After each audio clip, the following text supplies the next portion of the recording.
ये आकाशवाणी का प्रसारण है विविध भारती।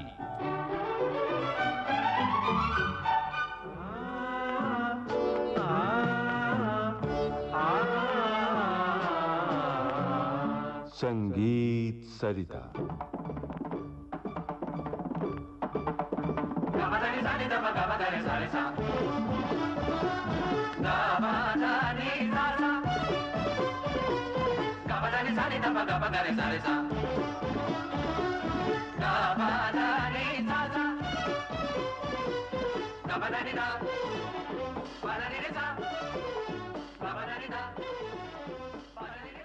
इन दिनों आप सुन रहे हैं इटावा घराने का सितार वादन, ये श्रृंखला। आइए सुनते हैं इसकी छठी कड़ी। प्रस्तुत कर रहे हैं प्रसिद्ध सितार वादक श्री अरविंद पारिक। जैसे आपको मालूम है, अब तक हमने इटावा घराने के लिए, इमदाद खानी घराने के लिए काफ़ी बातें कही आपको। लास्ट एपिसोड में हमने इमदाद खान साहब के लिए उनका इंदौर का जो दौरा रहा उसके बारे में भी काफ़ी चीज़ें कही।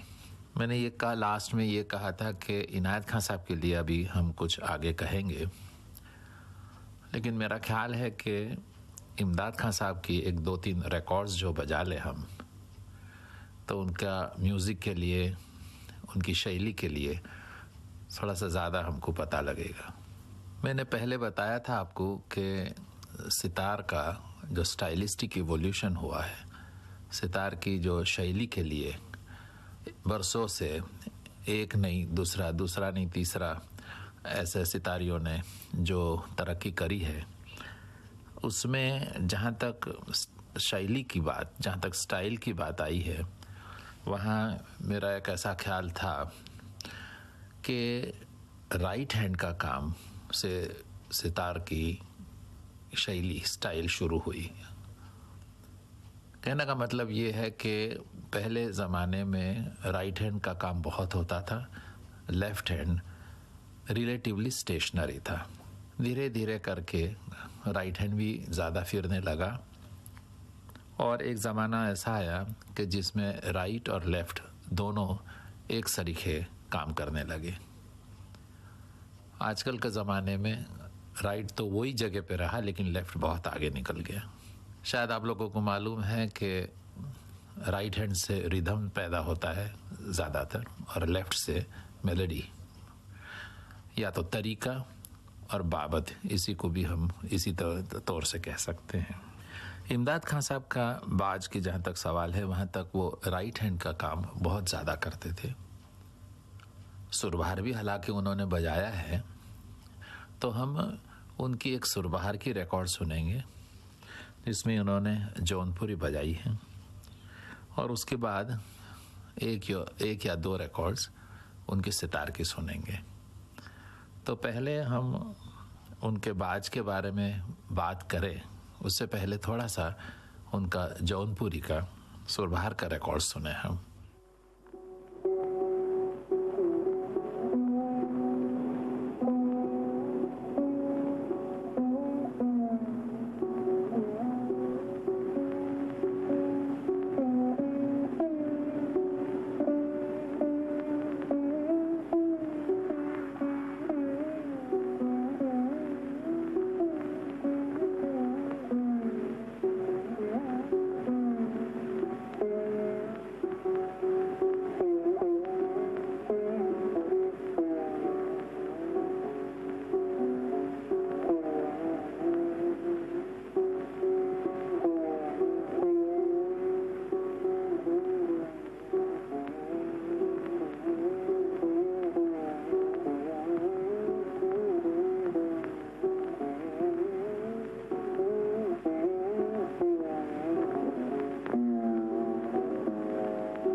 तो ये जौनपुरी का आलाप था जिसमें आपने नोटिस किया होगा कि राइट हैंड की ताकत, मिज़राब कितनी ज़ोरदार है और साज कितना कंट्रोल में है।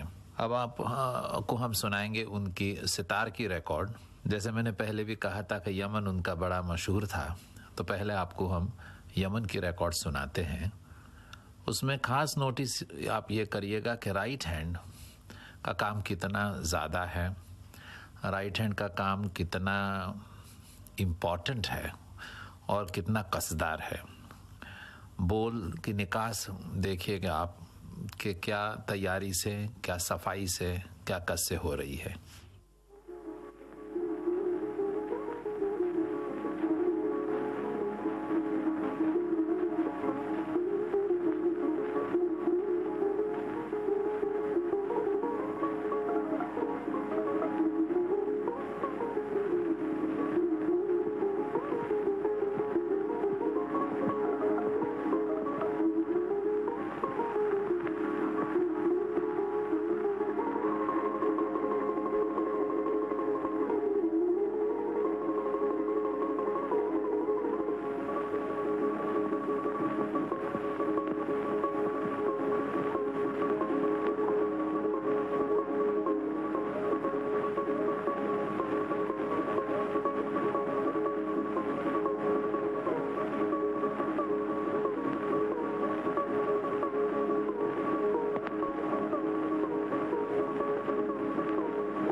तो ये यमन की रिकॉर्ड हुई और आपने नोट किया होगा कि दिर का काम कितना साफ और कितना तैयार हो रहा है।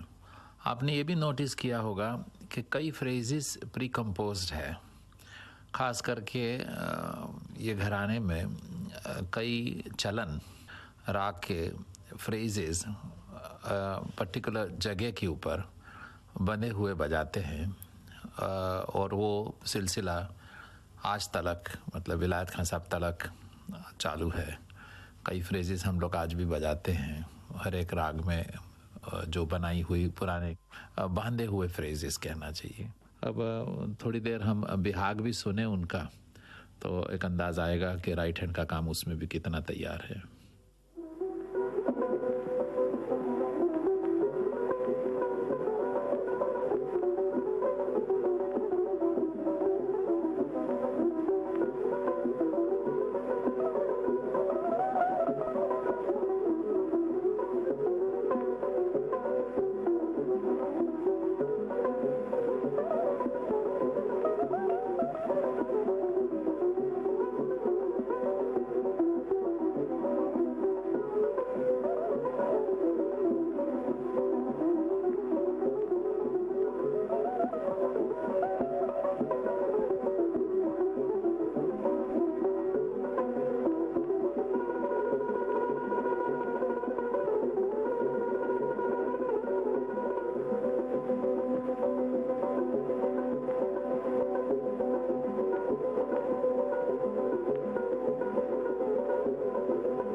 ये तो था बिहाग।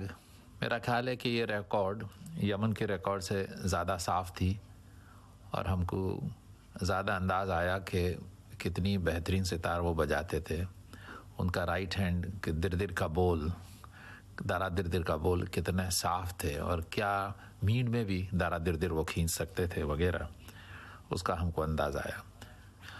तो अब अगले एपिसोड में हम इमदाद खां साहब के दो शहजादे कहना चाहिए जो थे, इनायत खां साहब और वहीद खां साहब, वो दोनों के लिए हम अगले एपिसोड में बात करेंगे। तो आज के एपिसोड में हम यहीं ख़त्म करते हैं। नमस्ते। इटावा घराने का सितार वादन। अभी आप इस श्रृंखला की छठी कड़ी सुन रहे थे। विविध भारती के संग्रहालय से प्राप्त इस कार्यक्रम की प्रस्तुतकर्ता छाया गांगुली।